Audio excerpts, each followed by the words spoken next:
মমতা ব্যানার্জি আমাদের সর্বোচ্চ নেত্রী থাকবে। আমরা তার নেতৃত্বে তৃণমূল দলটা করব। তিনি উপদেষ্টা নন? না। আজকে যে মিটিং হলো, সেই মিটিংয়ে আপনারা কি এই কথাটা বলেছেন? না, আজকে এই বিষয়ে মিটিং হয়নি, গতকাল হয়েছিল আলোচনা।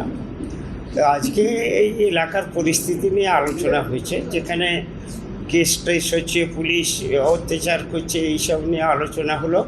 সেইগুলি ডিজিকে বা সিএমকে জানাবার একটা সিদ্ধান্ত নেওয়া হলো আজকে।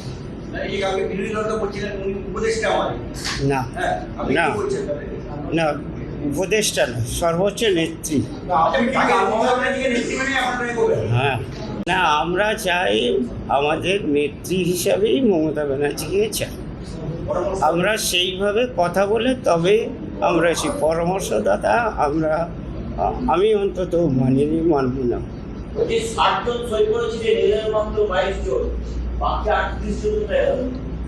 না, এসেছে সব, কালকে অনেকেই বলে গেছে দূরের লোক যে আমরা আর আগামীকাল আসতে পারবো না, যারা কাছের আছে আসবেন, এই কথা বলে দিচ্ছে।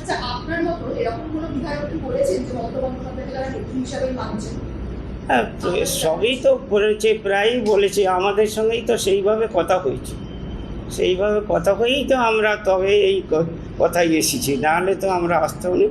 মমতা ব্যানার্জিকে বাদ দিয়ে কিছু করব এই মানসিকতা আমাদের এক নেই, আজও নেই, আগামী দিনেও থাকবে না।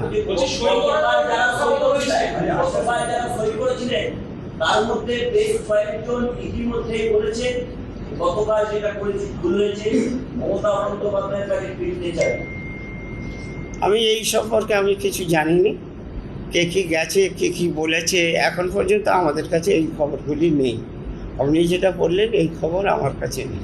আচ্ছা, আমি একটা প্রশ্ন জানি, যদি বিরোধী দল নেতা আপনাদেরকে বলেন যে উপদেষ্টা হিসেবেই মানতে হবে মমতা বন্দ্যোপাধ্যায়কে, তখন আপনি কি করবেন? আপনারা না না, সে চাপে দেওয়া, আমরা হাওড়া জেলার যারা এমএলএ 6-7 জন, আমরা অন্তত এই কথা মানব না, আমরা যেটা মমতা ব্যানার্জির বিরুদ্ধে আমরা নই। হ্যাঁ, মমতা ব্যানার্জি নেত্রী হিসাবেই বলে আমরা সই করেছি। পরামর্শদাতা আলাদা জিনিস, তো পরামর্শদাতাকে পরামর্শ দেবে না দেবে সে তার সঙ্গে এর কি সম্পর্ক আছে? দীর্ঘদিন ধরে রাজনীতি যার হাত দিয়ে করে এসেছি, যে মমতা ব্যানার্জি আমাদের সর্বোচ্চ নেত্রী, সেই নেত্রীকে মেনেই আমরা চলব।